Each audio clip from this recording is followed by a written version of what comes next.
Alhamdulillahilladzi arsala rasulahu bil huda wa dinil haq yudhhirahu 'ala dini kulli wa kafa billahi syahida. Asyhadu an la ilaha illallah wahdahu la syarikalah wa asyhadu anna Muhammadan abduhu wa rasuluhu alladzi la nabiyya ba'da. Kita bersyukur pada Allah Subhanahu wa taala di subuh hari ini bisa dikumpulkan oleh Allah Subhanahu wa taala untuk sama-sama melanjutkan kajian fikih yang masih berkaitan dengan ibadah, yaitu ibadah yang paling penting, yang paling utama, yaitu sholat. Sebelumnya kita sudah membahas tentang hadis-hadis ya keutamaan sholat berjamaah. Masih kita lanjutkan ya terkait dengan hukum-hukum ya seputar sholat berjamaah. Jadi kita terus memperdalam ya bagaimana syariat Islam, bagaimana fikih ya khususnya yang berusaha kita terapkan ya agar pelaksanaan ibadah kita itu lebih baik, mengikuti sesuai dengan ilmunya, tidak hanya sebatas ikut-ikutan saja ya, tetapi memiliki ya dasar dalilnya. Walaupun nanti ada perbedaan pendapat ya di kalangan ulama, nah kita coba ya dari perbedaan pendapat itu mengkaji dalil-dalil yang digunakan oleh masing-masing pendapat tersebut ya, lalu kita bisa mengambil pilihan ketika membandingkan itu, mana yang kita yakini lebih kuat dan kita terapkan. Ya, karena ketika orang terus mempelajari ya bisa saja dengan dia memahami ya dalil-dalilnya ya ternyata ada pilihan yang berbeda dari sebelumnya. Jadi tidak menutup kemungkinan orang itu kemudian merubah cara ibadah sebelumnya kepada yang baru ya ketika dia sudah mengetahui ilmunya. Nah, sebagaimana ini yang harus menjadi prinsip seorang muslim ketika dia mendapatkan ilmu, mendapatkan dalil yang lebih kuat ya, maka dia harus mengikuti dalil itu. Jangan sampai kemudian ya masih mengikuti ya apa yang dulu ya, mengikuti kebiasaan lama, tidak mau meninggalkan saya kan udah begini dari dulu juga. Nah justru kita itu dituntut untuk belajar, terus mempelajari. Ketika kita mengetahui ya ilmu yang baru ya, dalil-dalil yang jelas, maka kita harus mengikutinya. Karena kalau orang yang merasa betah dengan kebiasaan yang lalu, padahal ada dalil yang jelas ya, justru ini adalah sifat orang-orang jahiliyah yang digambarkan oleh Allah Subhanahu wa taala di dalam Al-Qur'an. Misalnya Allah Subhanahu wa taala berfirman, ya'udzubillahi minasyaitonir rajim. Wa idza qila lahum ittabi'u ma anzalallah qalu bal nattabi'u ma alfayna 'alaihi aba'ana. Awalau kana aba'uhum la yaqiluna syai'aw wa la yahtadun. Dan apabila dikatakan kepada mereka ikutilah apa yang diturunkan oleh Allah ya, mereka mengatakan kami hanya mengikuti nenek moyang kami dahulu ya, dari dulunya begini juga begini, padahal sudah jelas hujah, sudah jelas bukti dalil yang diturunkan oleh Allah ya. Maka Allah ya menegur ya, mengecam, apakah kalian akan mengikuti juga padahal ya nenek moyang kalian itu ya tidak berakal, tidak memahaminya, tidak paham dan tidak mendapat petunjuk. Itulah ya prinsip yang coba kita terapkan. Nah, di kesempatan kali ini kita akan membahas tentang hukum sholat berjamaah. khususnya bagi laki-laki, karena nanti untuk perempuan beda hukumnya. Ya, nah di kalangan para ulama ya, para ahli ilmu itu berbeda pendapat tentang hukum sholat berjamaah itu, ya, yaitu kepada 3 pendapat.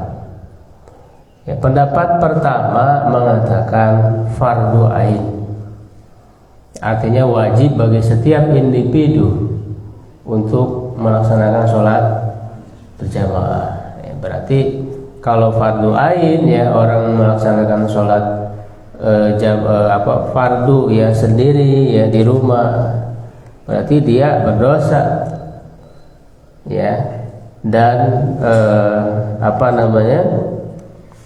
bisa jadi tidak sah gitu ya sholatnya. Ini tentu pendapat yang paling tegas ya atau keras ya. Kemudian nanti ada ya pendapat berikutnya yang mengatakan fardu kifayah ya, dan yang ketiga yaitu mengatakan sunnah muakkadah. Ya, kita lihat dalil-dalil ya yang digunakan masing-masing.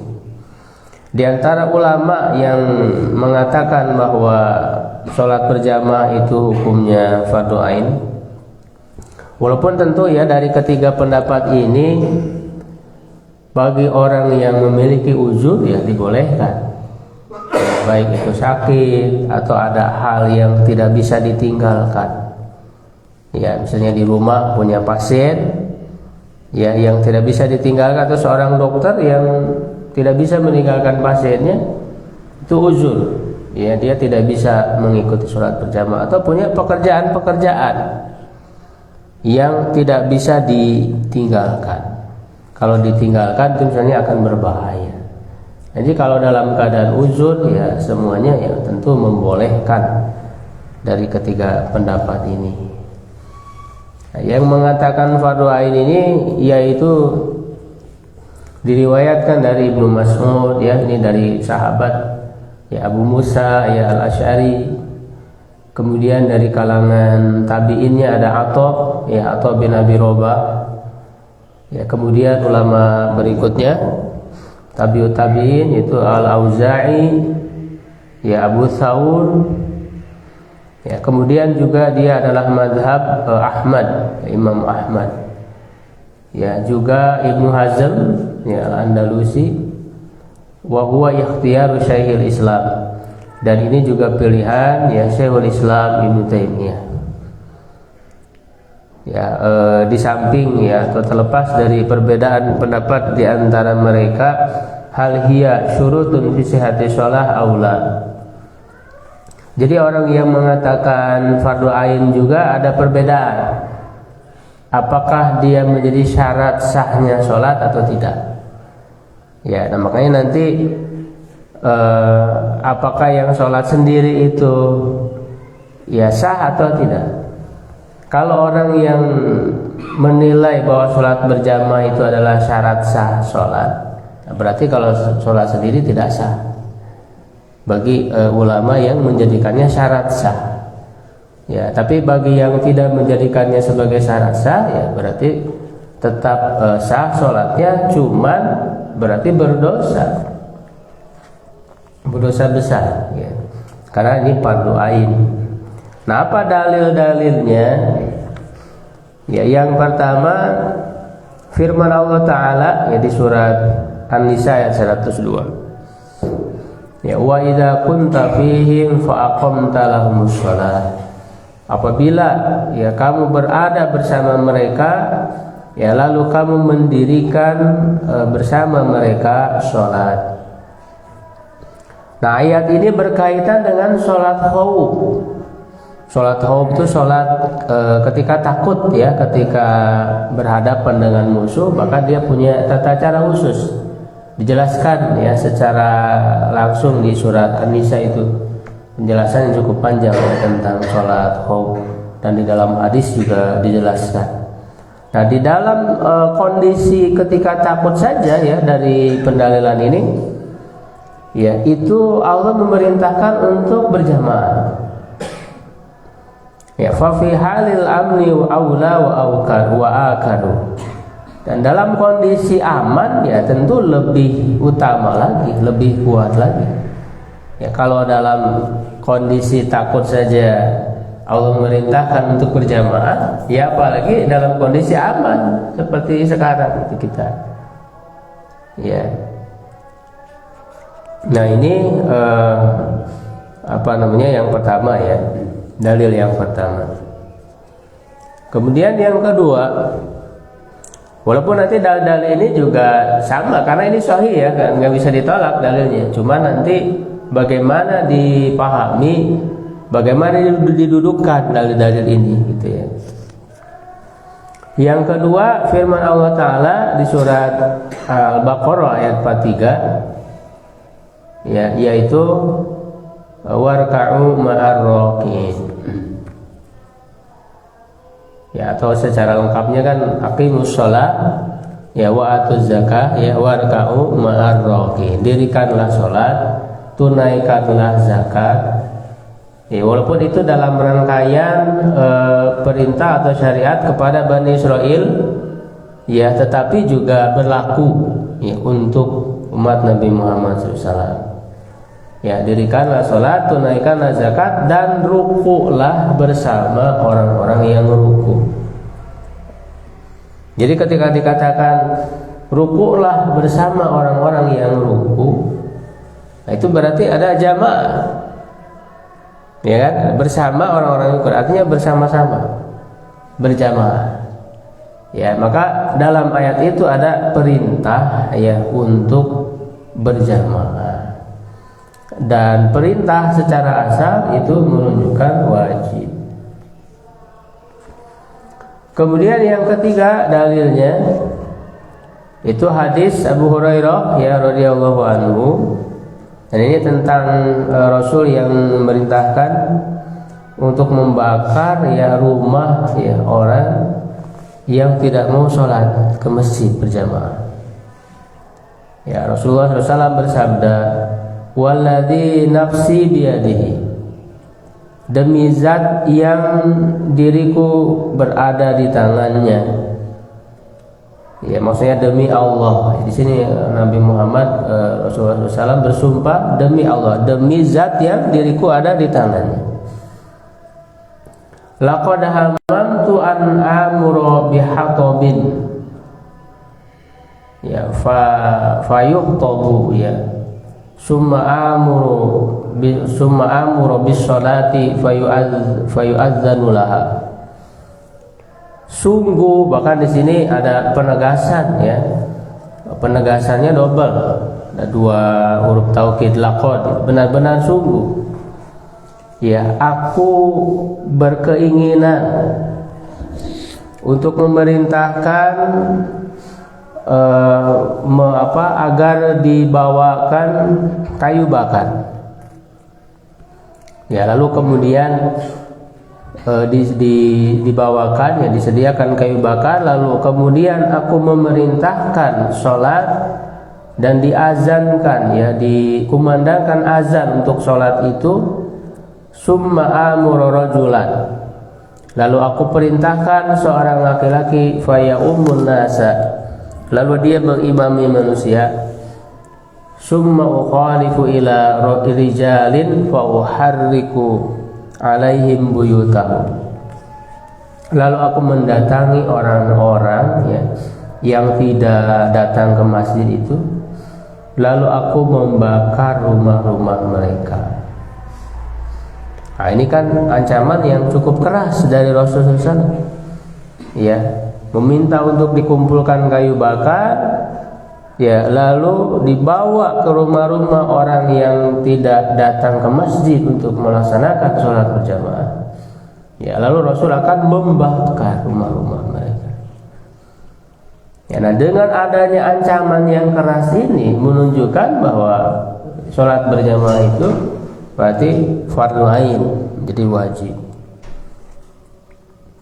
Ya, waladzi nafsi biyadihi law ya'lamu ahaduhum annahu yajidu irqan saminan aw marmataini hasanataini la syahidal isya. Demi zat yang diriku ada di tangannya, kalaulah salah seorang dari kalian mengetahui bahwa dia akan mendapatkan tulang yang besar ya, atau daging yang besar ya, atau dua ya daging yang besar ya, lalu niscaya dia akan menghadiri sholat isya ya. Jadi ini menunjukkan keutamaan ya, khususnya ini berkaitan dengan sholat isya ya, tapi tentu tidak hanya sholat isya aja ya, untuk semua ya sholat 5 waktu ya, itu didorong ya, diperintahkan untuk berjamaah. Ini kaitannya dengan sholat isya ya, karena memang ada merasa berat biasanya orang untuk melaksanakan isya. Sebagaimana dalam hadis lain juga adalah yang paling berat bagi orang munafik itu adalah sholat isya dan subuh. Ya. Nah, di sini Rasul menyebutkan ya keutamaan ya orang mendatangi jamaah ya waktu sholat isya dan yang lainnya. Nah, jadi dari 3 ya dalil tadi itu ya menunjukkan wajibnya sholat berjamaah. Tapi ada hadis yang berikutnya, dalil-dalil yang berikutnya. Yang keempat yaitu kisah ya seseorang yang buta ya, yang datang kepada Rasulullah. Walaupun nanti dalil-dalil ini bagi orang yang mengatakan tidak wajib ya, berarti ini menunjukkan penekanan yang kuat gitu, penekanan yang tegas dari Nabi untuk melaksanakan sholat berjamaah, sehingga yang mengatakan sunnah pun ya termasuknya itu sunnah muakkadah, sunnah yang sangat ditekankan ya. Jadi dalil-dalil ini bisa dipahami ya secara berbeda ya, jadi bisa ganda ya, ada pemahaman ganda. Jadi kalau orang yang mengatakan fardu ain ya, dalil-dalil ini diarahkan ya kepada hukum fardu ain ya. Bagi yang tidak menyebutnya fardu ain ya, berarti diarahkan kepada hukum baik itu fardu kifayah atau sunnah muakkadah. Itu ada seorang yang buta yang datang kepada Rasulullah. Orang buta itu mengatakan, "Ya Rasulullah, innahu laisa li qaidun yaquduni ilal masjid." Jadi wahai Rasulullah, sesungguhnya aku tidak memiliki orang yang menuntunku ya, yang menuntunku ke masjid. Fasa'ala Rasulullah SAW ya, lalu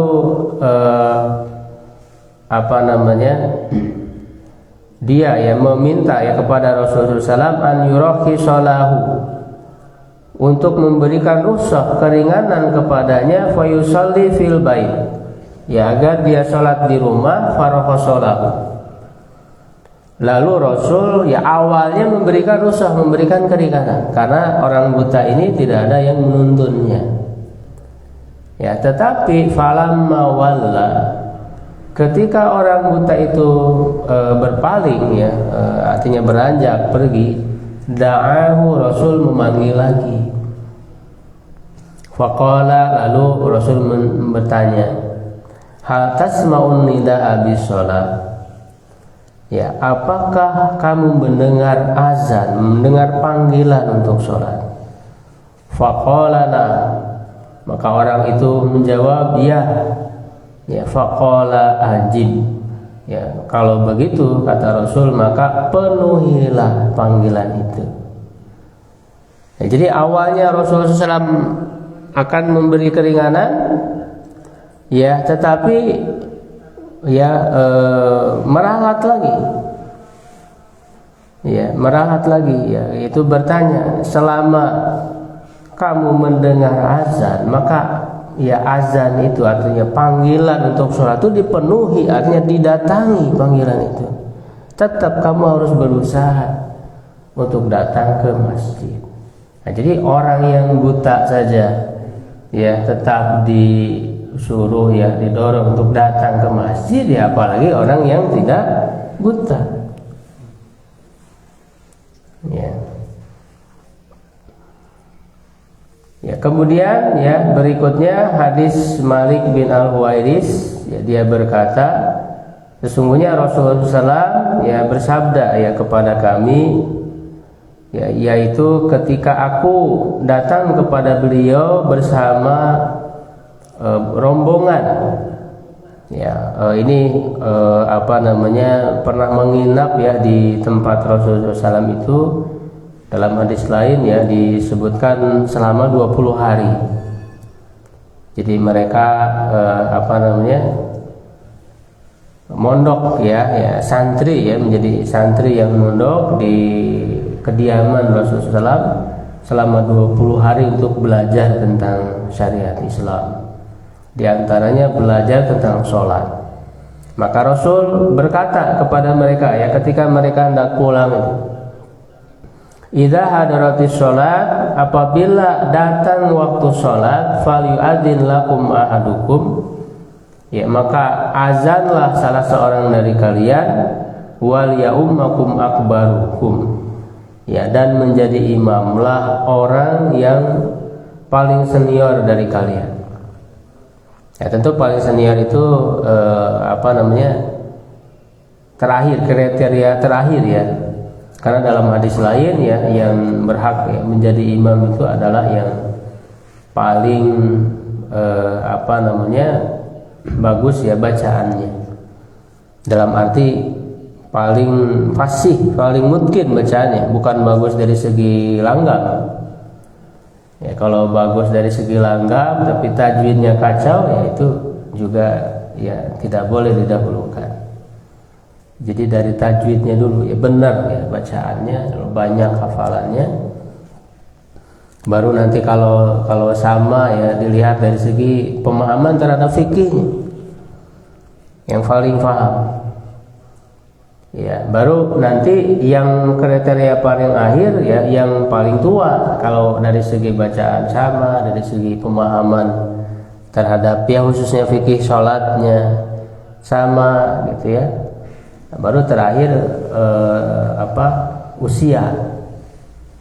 Ya kalau di kita kan usia dulu ya gitu. Nah, ini keliru, tidak sesuai dengan syariat Islam, tidak sesuai dengan ajaran Nabi.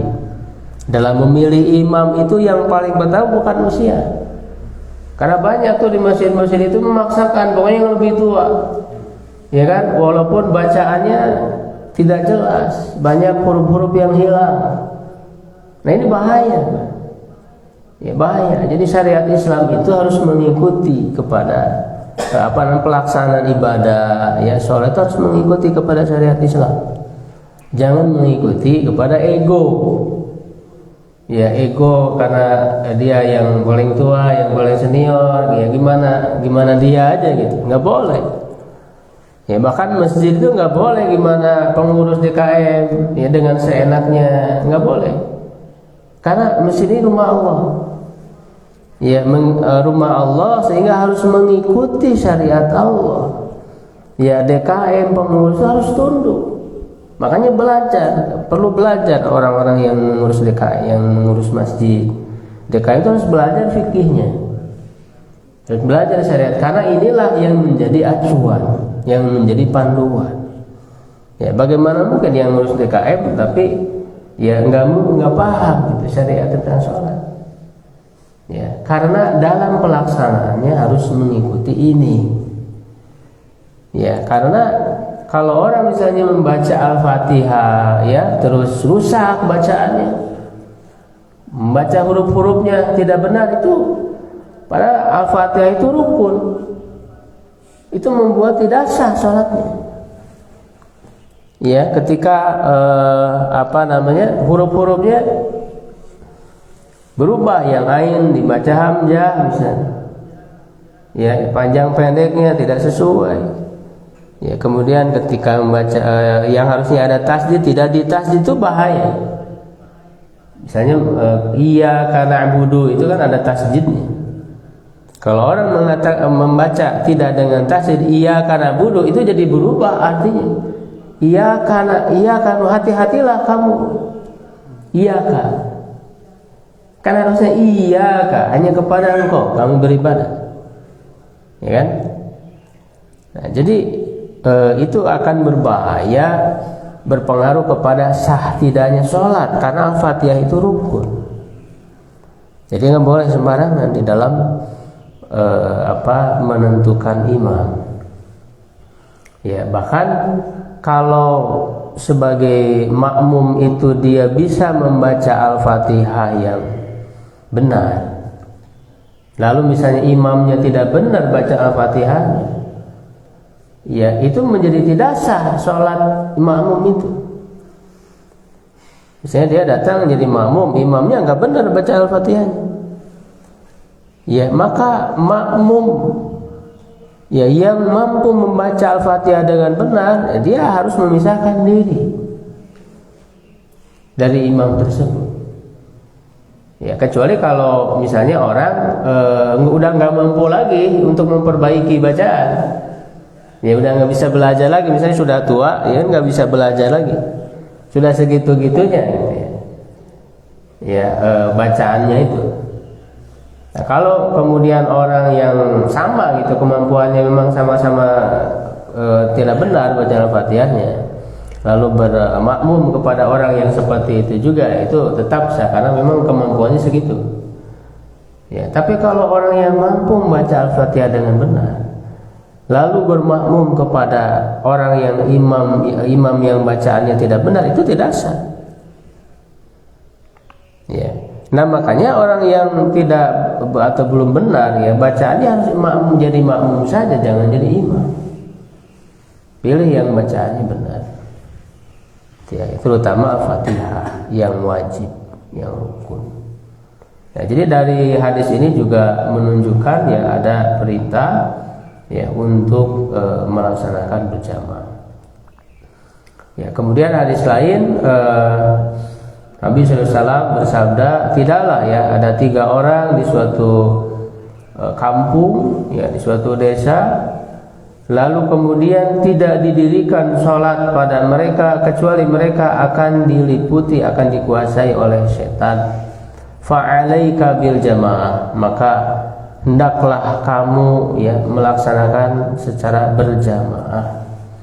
Nah, jadi jamaah ini tidak hanya disyariatkan di tempat tinggal saja ya, di dalam masjid ya, sampai ketika misalnya di suatu tempat kurang atau sedikit jamaahnya ya tetap dilaksanakan, karena nanti berjamaah itu yang namanya jamaah ya minimal 2 orang itu sudah disebut berjamaah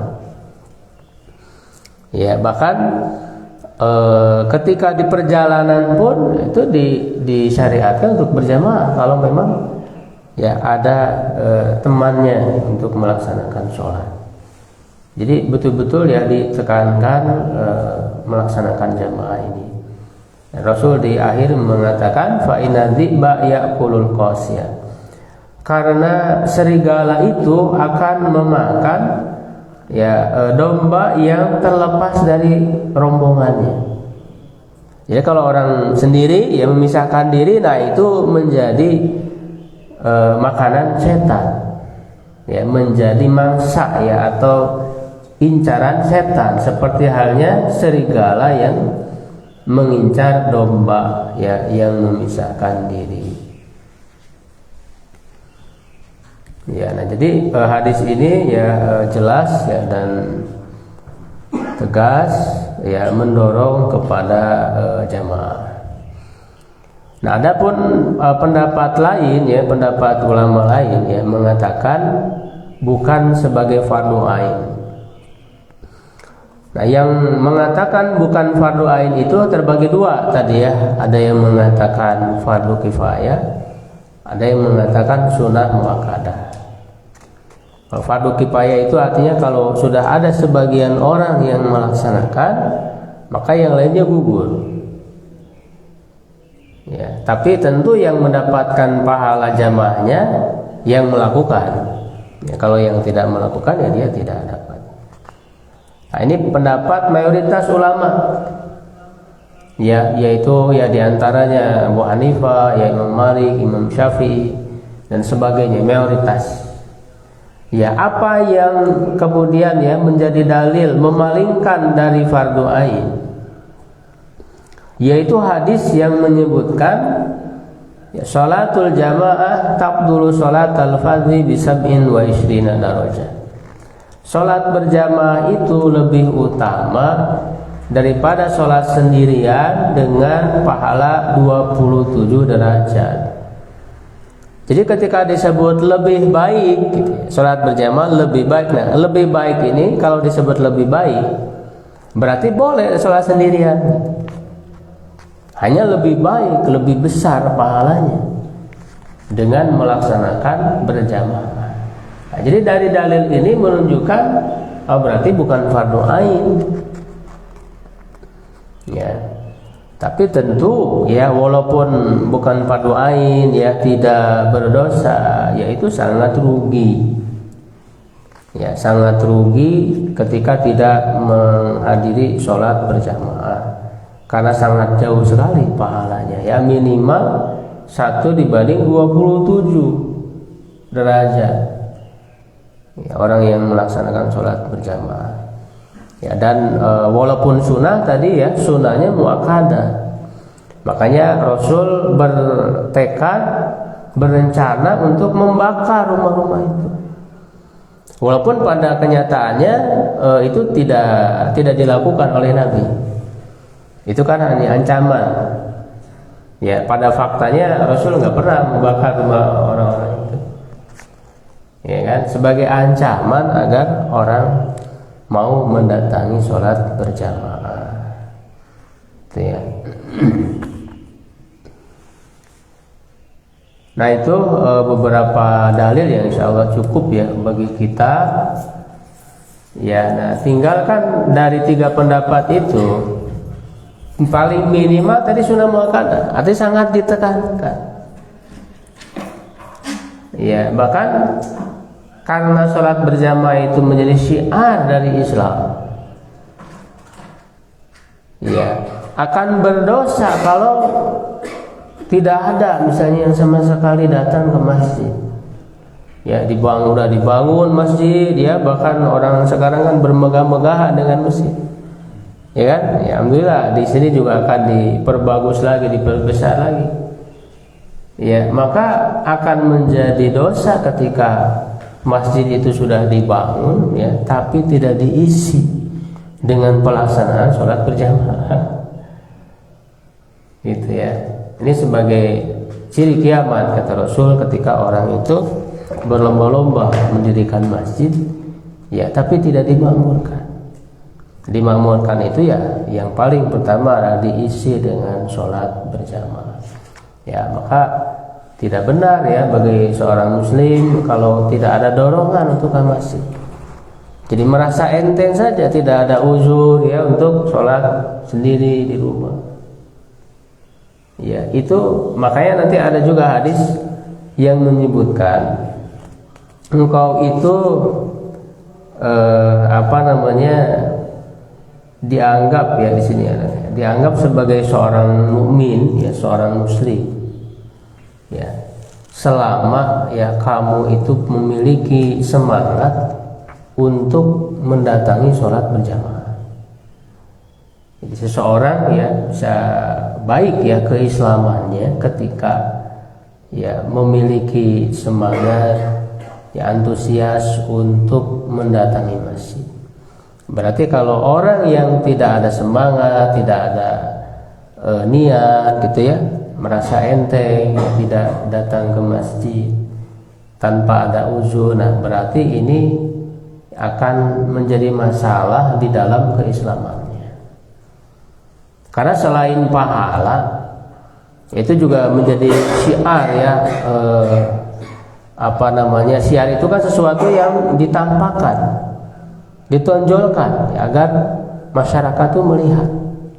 Makanya ada azan, ya azan itu ya harus dikeraskan karena dia syiar, agar orang-orang non muslim itu melihat.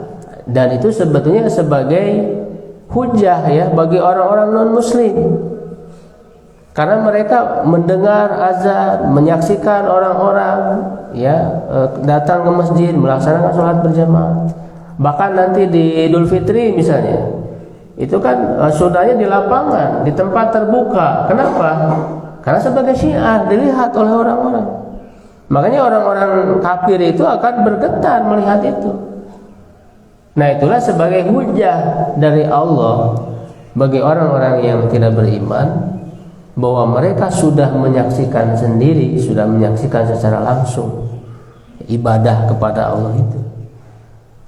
Ya, nah, selain itu juga kan dengan berjamaah bisa bertemu dengan sesama muslim, ya, mempererat persaudaraan, gitu. Ya, bisa mengadakan berbagai kegiatan di masjid itu. Nah, jadi banyak sekali manfaat dari berjamaah itu. Ya, makanya kan dalam Al-Fatihah saja kita mengatakan iyyaka na'budu, hanya kepada Engkau kami beribadah. Jadi bahasanya itu kami, bukan saya. Artinya ada berjamaah di situ. Ya kan? Wa iyyaka nasta'in, ihdina, tunjukilah kami, bukan tunjukilah saya. Nah, jadi di situ ada berjamaah, ya, ada kebersamaan dalam pelaksanaan sholat wajib ya, fardu, dan itu dilakukan oleh Rasul ya, oleh para sahabat, tidak pernah ditinggalkan berjamaah itu. Sampai kan ketika Rasul sedang sakit pun ya, itu Rasul tetap berjamaah ya, berusaha berjamaah, bahkan tetap menjadi imam ya, walaupun menyuruh Abu Bakar itu di samping beliau untuk menyampaikan ke. Jadi ketika bertakbir ya, Abu Bakar kemudian mengeraskan takbirnya agar didengar oleh para makmum yang lain. Ya, barangkali itu ya untuk penjelasan hukumnya ya. Silakan para jemaah kalau ada yang ditanyakan ya, untuk lebih memperdalam pembahasan ini. Bismillah. Alhamdulillah, terima kasih apresiasi saya sampaikan pada Pak Ustadz yang alhamdulillah materi kajian subuh kali ini sangat jelas dan kita dapat melihat garis tegas antara dalam penerapan syariat. Alhamdulillah. Apresiasi juga saya sampaikan Pak Ustadz tadi disampaikan dalam mukadimah, kita dengarkan sama-sama bahwa sesuatu didasarkan pada dalil. Sehingga di dalam dalil juga kita harus melihat dalil mana yang lebih kuat, dan dalil itu berada di atas kebiasaan. Jadi kita pada saat ilmu telah datang itu kita harus bisa mengambil keputusan berdasarkan dalil yang kuat. Jadi disampaikan dalam mukadimah, alhamdulillah menenangkan hati.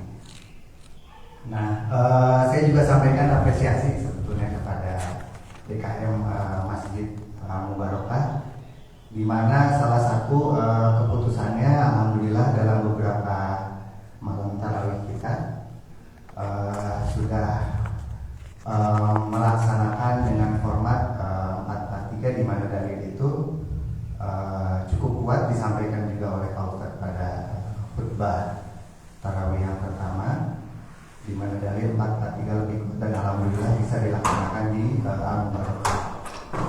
Mudah-mudahan semua proses ini semakin mengantarkan kepada menguatkan entitas yang ada di Masjid Al-Mubarokah ini untuk terus memegang kuat Quran dan Sunnah agar ibadah kita menjadi lebih baik.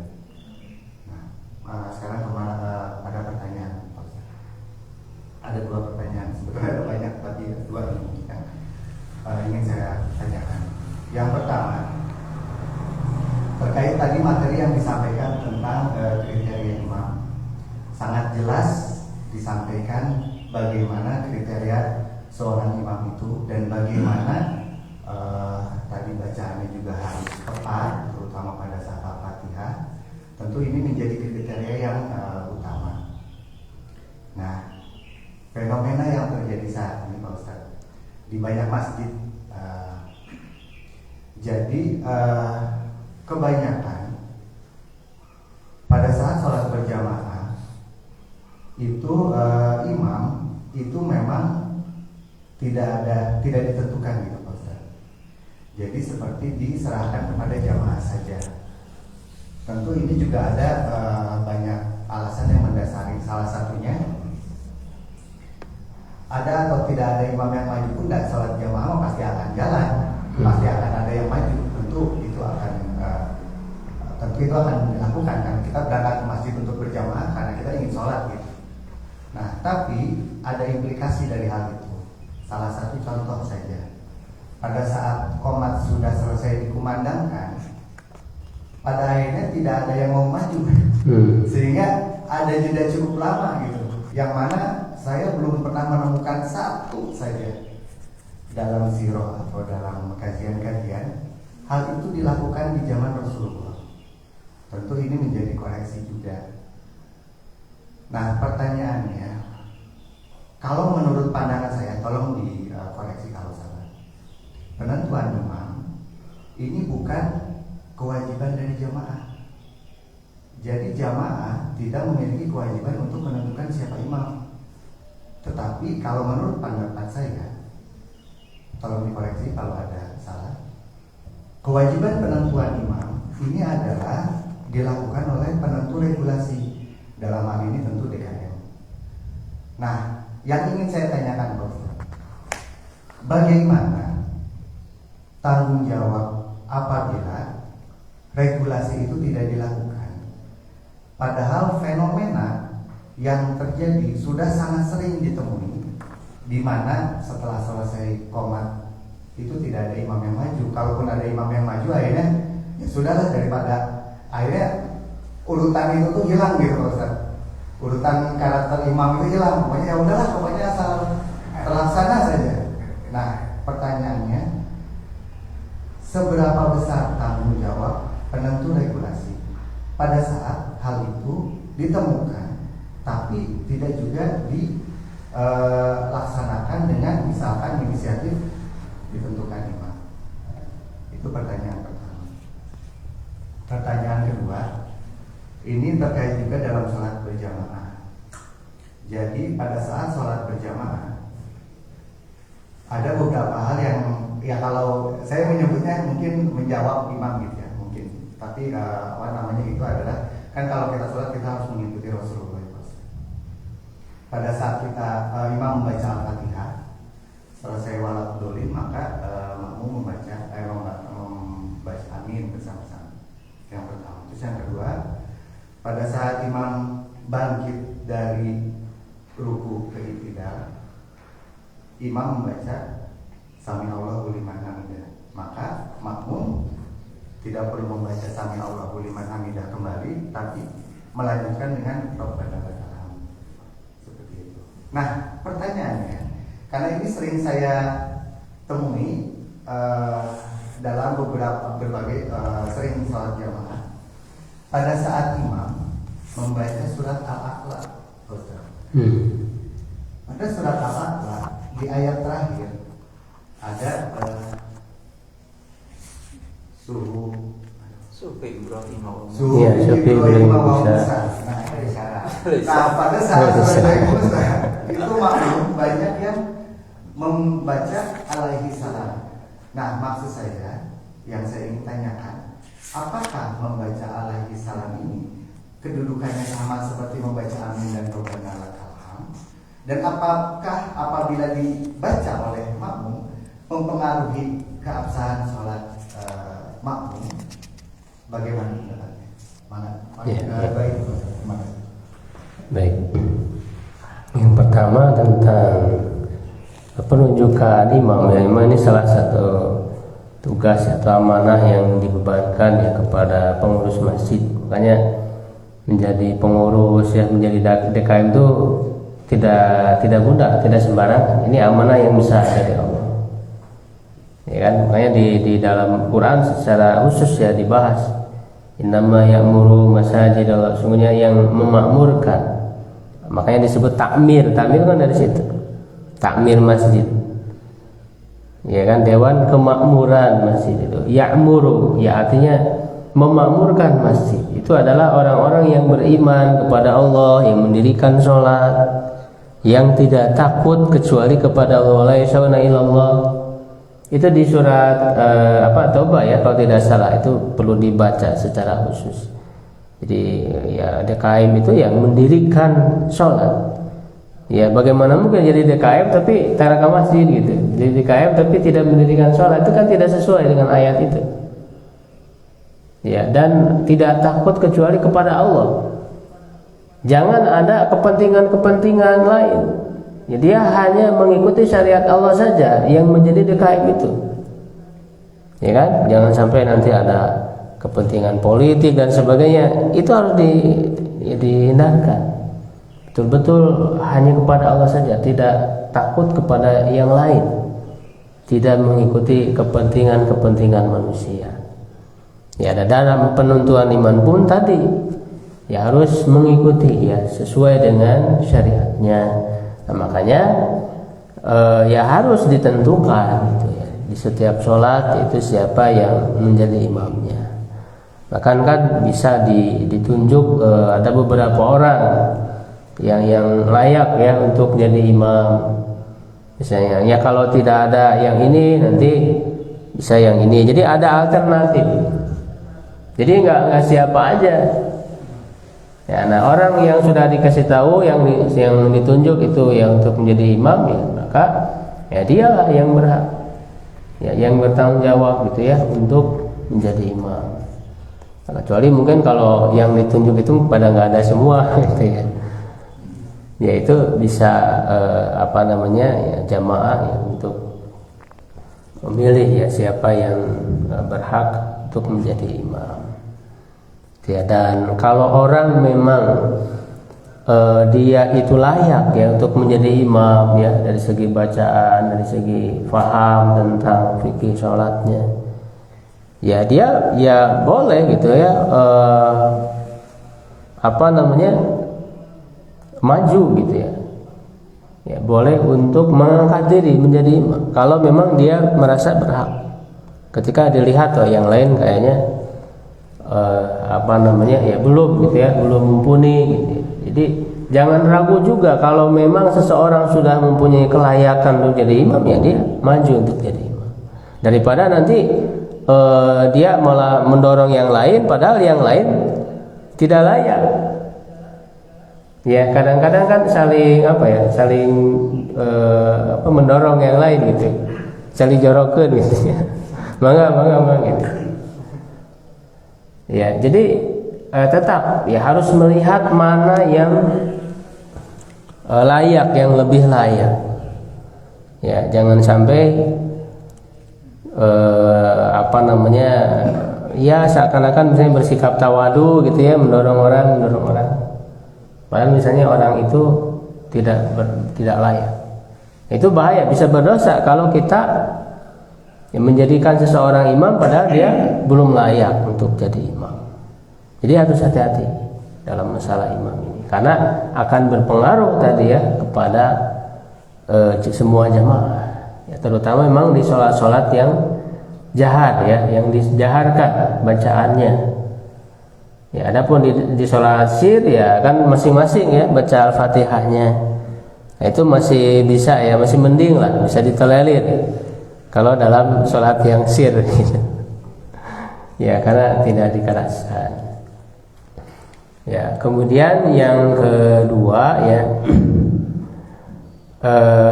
memang itu ada perbedaan pendapat ya di kalangan ulama. Apakah boleh ya ketika disebut ya, Ibrahim wa Musa ya disebut alaihissalam gitu ya. Termasuk juga sama dengan ketika bersin, apakah mengucapkan alhamdulillah atau tidak ketika sedang sholat, ya kan? Gitu. Karena kan itu sebetulnya bacaan-bacaan ya di luar sholat, kan di luar bacaan sholat. Ya, nah wallahu alam yang lebih tepat, yang lebih kuat itu ya jangan gitu ya. Ya, jangan mengucapkan hal-hal itu karena ini dalam kondisi sedang sholat. Ya, jadi dalam sholat itu orang terikat hanya membaca ya bacaan-bacaan yang ada dalam sholat saja. Karena di dalam bacaan sholat itu ya zikir gitu. Di situ ada zikir, ada doa. Jadi ketika bersih pun ya sudah ya tidak usah karena dia terikat dalam. Makanya kan salah satu yang membatalkan sholat itu adalah berbicara. Ya, berbicara di luar ucapan sholat, gitu kan? Nah, apakah kemudian tadi batal atau tidak ya? Karena ini ada perbedaan pendapat di kalangan ulama. Kalau seperti yang tadi itu ya. Maka walaupun tidak batal ya dia makruh lah ya hukumnya. Ya mengambil jalan tengahnya yaitu makruh, jadi tidak sampai batal. Karena memang ada ulama yang membolehkan. Ya karena kalau misalnya pakai alaihissalam kan dalam ayat tuh banyak sekali kan nama-nama nabi gitu. Jadi setiap dibaca alaihissalam jadi ribut ketika sholat itu. Padahal kita disuruh untuk mendengarkan, ya kan?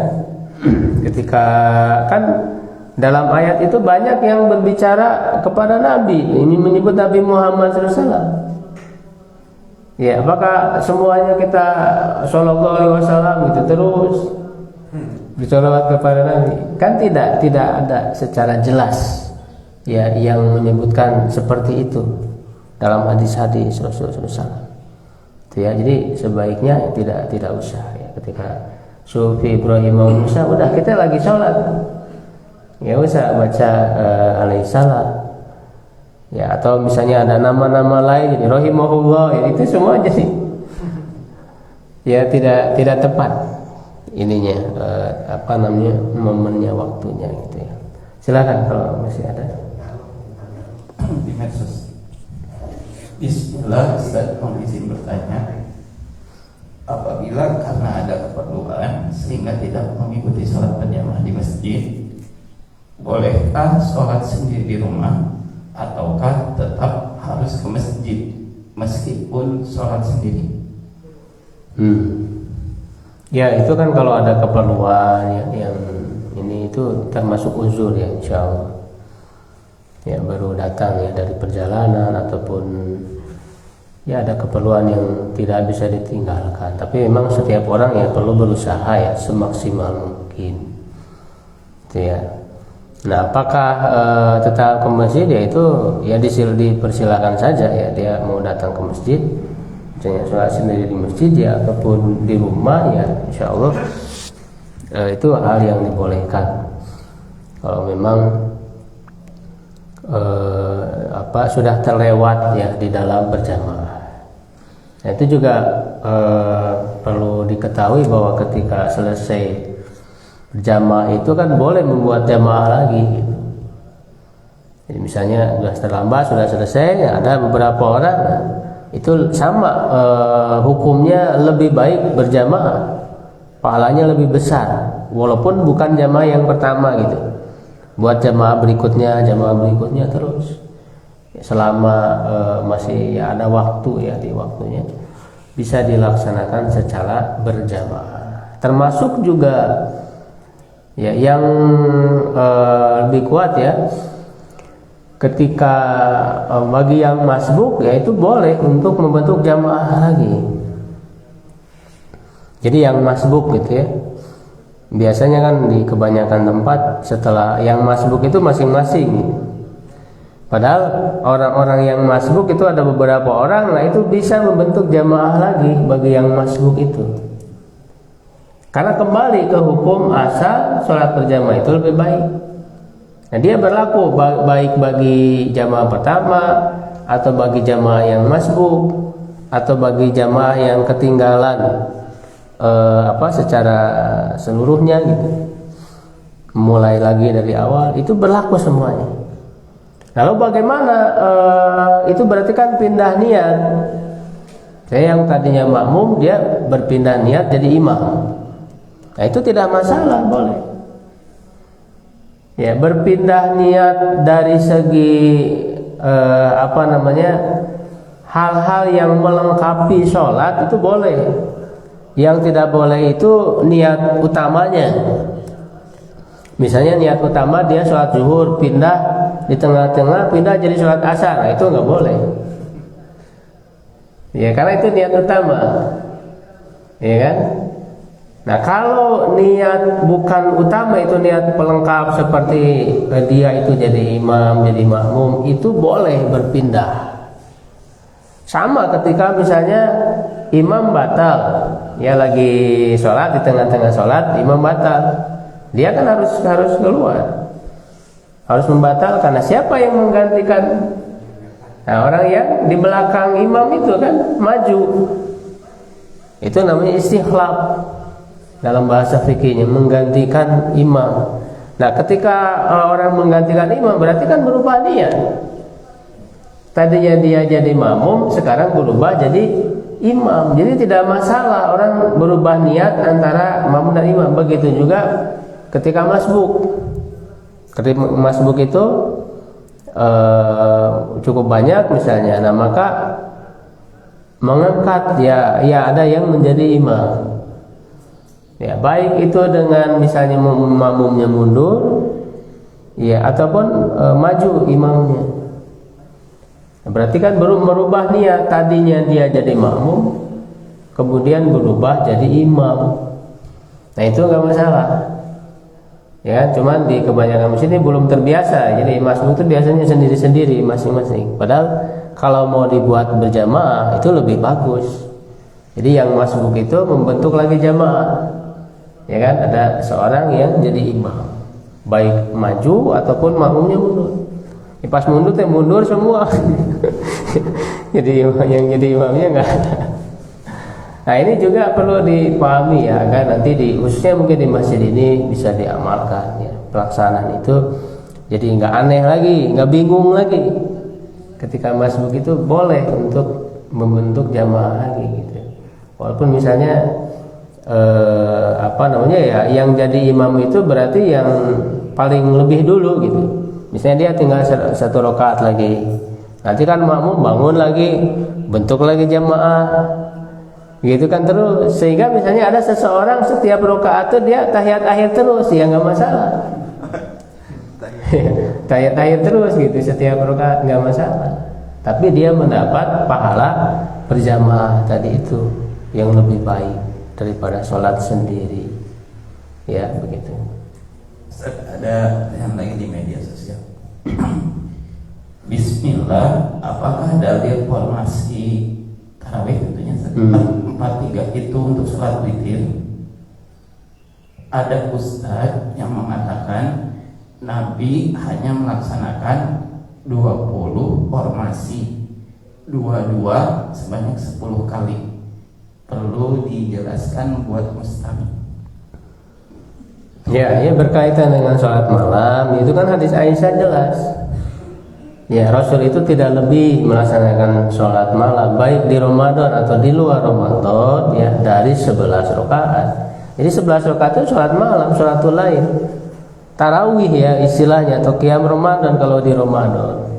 Jadi bukan 11 itu witir doang, enggak. Sholat malam.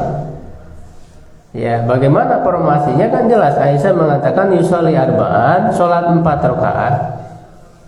Ya kan, jangan tanyakan bagus dan panjangnya. Kemudian sholat 4 rakaat. Ya, kemudian sholat 3 rakaat. Jadi dari pernyataan Aisyah itu jelas formasinya 4-4-3. Makanya banyak ya para ulama yang memahami ya hadis itu zahirnya adalah 4 rakaat dengan sekali salam. Kalaulah maksudnya 2 rakaat salam ya tentunya Aisyah akan menjelaskan. Ya ketika menyebut Rasul sholat 4 rakaat, harusnya beliau menambahkan dan salam di setiap 2 rakaat misalnya. Tapi kan tidak. Nah, jadi itu menunjukkan secara zahir dari hadis tersebut. Ya ini para ulamanya banyak ya, seperti misalnya Imam As-Su'anani ya dalam Subul Salam. Ibnu Hajar ya Asqalani ya, itu diantaranya mengutip perkataan Ibnu Daqiqil Aid. Ibnu Daqiqil ini bukan ulama sembarangan, dia memiliki level ya ijtihad yang cukup tinggi yang diakui oleh para ulama. Jadi beliau memahami hadis itu bahwa ya 4 rakaat ya dengan sekali salam. Nah, walaupun ada di hadis lain ada yang bertanya ya seorang laki-laki kepada Rasul, bagaimanakah sholat malam? Tapi dalam hadis itu tidak disebut Ramadan, disebut umum sholat malam aja. Nah, Rasul menjawab, sholatul laili masna masna. Sholat malam itu 2 rakaat 2 rakaat. Nah, hadis ini tidak bertentangan dengan hadis yang tadi. Bagaimana cara mengkompromikannya? Bahwa 4-3 itu kan dilakukan langsung oleh Nabi, yang disaksikan oleh Aisyah, ya kan? Nah, sedangkan Rasul kemudian menyarankan untuk 2 rakaat salat. Ini kan adalah jawaban dari pertanyaan sahabat, ya kan? Artinya kalau itu menunjukkan lebih ringan. Jadi Rasul membolehkan, bukan berarti harus 2-2. Jadi Rasul membolehkan, dan kalau orang 2 rakaat terus salam itu kan lebih ringan. Ya, yang ngareng hapeula gitu ya. Coba 4 rakaat langsung kan langsung gitu. Tidak ada jeda. Ya kan? Nah, cuman yang 4-4-3 itu memang pertanyaan dari yang bertanya, yaitu Abdurrahman ya bin Abi Salamah, itu kan dia secara spesifik bertanya itu tentang sholat Rasul di Ramadan tarawih, ya kan? Nah, sehingga lebih spesifik hadis itu, walaupun kemudian Aisyah menjawabnya baik di Ramadan atau di luar Ramadan sama, kata Aisyah. Tapi pertanyaannya secara spesifik berkaitan dengan tarawih. Nah, adapun yang hadis yang 2-2 tadi itu tidak spesifik Ramadan, walaupun bahasanya umum sholatul lail, sehingga ada ulama yang menerapkan bahwa sholat tarawih pun boleh 2-2. Cuman kalau melihat apa yang dilakukan oleh Nabi, ya tentu yang lebih baik yang dilakukan oleh Nabi itu. Walaupun kita tidak mengatakan nggak boleh atau tidak sah 2-2 ya, itu silakan saja. Cuman kalau bertanya mana yang lebih baik, tentu yang dilakukan Rasul kan lebih baik. 4-4-3 itu, gitu ya. Bahkan di hadis yang menyebutkan 2-2 itu kan di akhirnya mengatakan, kalau kamu takut datang waktu subuh, maka witirlah dengan 1 rakaat. Ya, itu kan sebetulnya jadi petunjuk juga bahwa hadis itu walaupun bahasanya umum, ya sholat malam artinya berlaku untuk Ramadan atau di luar Ramadan. Ya, tapi ada kesan. Ya, ada kesan hadis itu di luar Ramadan, karena kalau kamu khawatir datang subuh, sholat witir 1. Kan waktu Ramadan mah mendekati subuh tidak disyariatkan sholat. Tapi disyariatkan apa? Sahur kalau waktu Ramadan. Sehingga hadis itu kesannya gitu ya, kesannya itu lebih berlaku kepada di luar Ramadan. Ya, walaupun para ulama tetap mengambil keumuman lafaz sholat malamnya gitu. Ya, sehingga ya tetap kita juga tidak menyalahkan atau tidak mengatakan tidak sah yang 2-2 gitu pelaksanaan tarawihnya. Nah, adapun kalau yang lebih dari 11 itu nggak ada yang sahih. Tidak ada yang sahih dari Nabi melaksanakan sholat tarawih malam lebih dari 11 rakaat, itu nggak ada. Kalau ada yang menyebut 13 itu maksudnya dengan qabla subuh 2 rakaat. Jadi jumlah jadi 13. Ya kan? Di riwayat-riwayat yang lain itu nggak ada. Bahkan ya di zaman Abu Bakar, di zaman Umar. Di zaman Umar pun yang sahihnya, Umar itu ketika menyuruh jadi imam, ya ada sahabat yang jadi imam, Ubay bin Ka'ab, Tamim Ad-Dari, itu juga 11 rakaat pelaksanaannya. Ya, walaupun ada hadis tuh yang menyebutkan di zaman Umar dilakukan 23 rakaat. Selain itu ada kelemahan pada perawinya. Ya, juga itu hanya disebut dilakukan pada zaman Umar, belum tentu Umar setuju. Beda dengan hadis yang 11 rakaat, Umar langsung yang nyuruh, yang menjadi imam, ya, kepada Ubay bin Ka'ab dan Tamim Ad-Dari untuk mengimami sholat tarawih 11 rakaat. Itu mah jelas, artinya Umar tahu bahkan mengangkat imamnya secara langsung. Adapun hadis yang menyebut 23, selain perawinya ada kelemahan di situ, ya juga belum tentu Umar setuju karena redaksinya hanya dilakukan sholat 23 di zaman Umar, kan belum tentu Umar tahu, belum tentu Umar setuju, ya kan? Nah, itu ya, walaupun kemudian para ulama ada yang beristihad, ya punya alasan-alasan. Alasannya bukan karena ada dalil secara jelas dari Nabi, semua sepakat nggak ada. Yang lebih dari 11 langsung dari Nabi nggak ada. Ya, hanya kan yang jadi perbedaan pendapat mereka, apakah yang dilakukan Nabi itu pembatasan atau bukan, itu. Nah, yang beristihad, oh Nabi 11 itu panjang, ya kan? Maka ada yang beristihad, ya memperpendek bacaan, menambah rakaat, makanya didobel, 11 didobel jadi 22, dengan itu ya jadi 23. Bahkan ada lagi yang didobel jadi 49. Ya, karena tadi memperpendek bacaan, ya kan, memperbanyak rakaat gitu. Itu istihad. Tapi tentu kalau kita ngikuti Nabi dari segi jumlah rakaat itu 11, ya itu lebih baik dan lebih aman.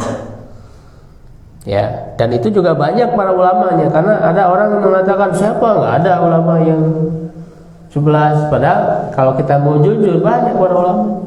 Bahkan Imam Malik sendiri, beliau untuk dirinya seperti diinformasikan oleh Imam As-Suyuti ya dalam kitab beliau. Jadi mazhab Syafi'i juga ada yang memilih itu 11. Jadi keliru kalau mengatakan mazhab Syafi'i semua 23, enggak.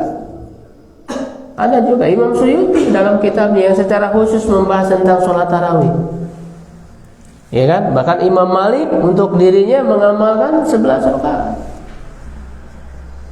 Begitu. Ya, jadi itulah yang menjadi alasan ya kita melaksanakan tarawih sebanyak 11 rakaat. Ya, saya mau bisa saja. Sebenarnya cara berpikir yang harus kita ubah itu. Kan dalam Al-Quran itu ati Allah wa Rasul. Kalau sudah Rasul mengerjakan, ya itu yang paling utama. Bukan soal yang paling baik atau tidak baiknya. Karena sumber sentuh Al-Quran dan Sunnah kan, bukan ijtihad. Nah, saya mau bertanya, apa salah ijtihad itu? Coba tolong jelaskan. Karena kalau sudah ada dalilnya qat'i taat kepada Allah dan Rasul, kenapa harus berdebat gitu? Jadi kan bingung orang tua. Nah, itu minsik kata orang sekarang. Yang Tuhan Muslim kan mengatakan minsik umat Islam itu harus berubah gitu. Karena dalilnya udah jelas gitu. Kenapa diperdebatkan? Karena zaman dulu memang belum seperti sekarang ilmu itu. Menurut saya ya, analisa saya dalam hal dakwah itu gitu Ustaz. Dulu kan kita masih percaya pada roh nenek moyang, karena nenek moyang kita bukan pelawak. Nikmat gitu. Nenek moyang kita ada nikmat. Percaya pada roh gitu, percaya pada kayu besar gitu. Kan tidak ada lagi. Nah, jadi mindsetnya yang harus berubah. Ya perdebatannya diskusinya tidak lama. Kembalikan aja kepada fa'in tanaza'tum fi syai'in farudduhu ila Allah. Yang kedua, saya ingin juga Ustaz kita itu, saya apresiasi ya. Ilmunya udah tinggi, tapi coba komprehensif dijelaskan. Dampak sholat itu apa sih?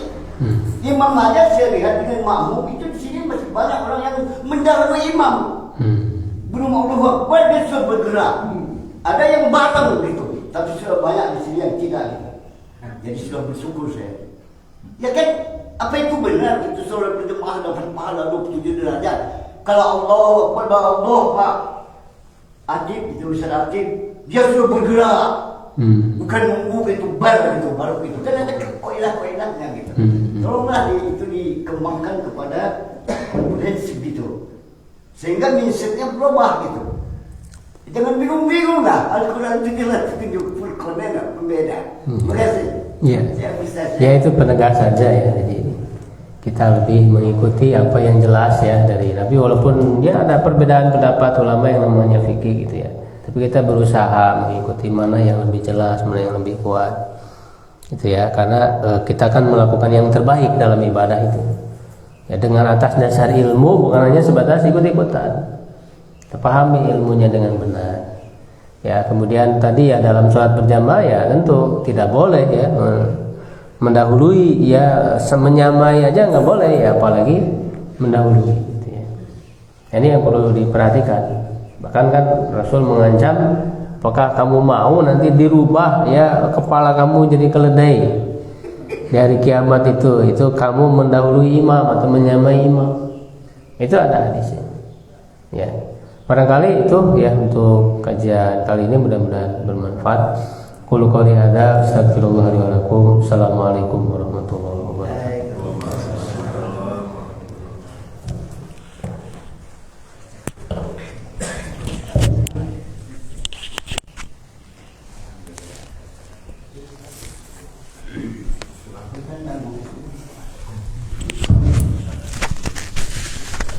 Alhamdulillah, terima kasih banyak kepada Ustaz yang sudah memaparkan materinya dan sangat jelas. Mudah-mudahan menjadi tambahan ilmu dan kita amalan. Pengumuman jam 9 pagi ini insya Allah ada kajian bersama Ustaz Nasrullah SPDI yang akan membahas keutamaan menuntut ilmu. Mudah-mudahan bagi yang memiliki waktu ditunggu kajiannya agar mudah-mudahan Ramadan yang kita jalani lebih bermakna, dan mudah-mudahan bertambah ilmu, semakin bertambah ilmu bertambah pula kekuatan kita kepada Allah Subhanahu wa taala. Terima kasih dari awal sampai akhir kajian berjalan dengan lancar, namun maaf tidak ada konsultasi hari ini. Salam semua. Ditutup dengan doa kafaratul majelis. Subhanallah.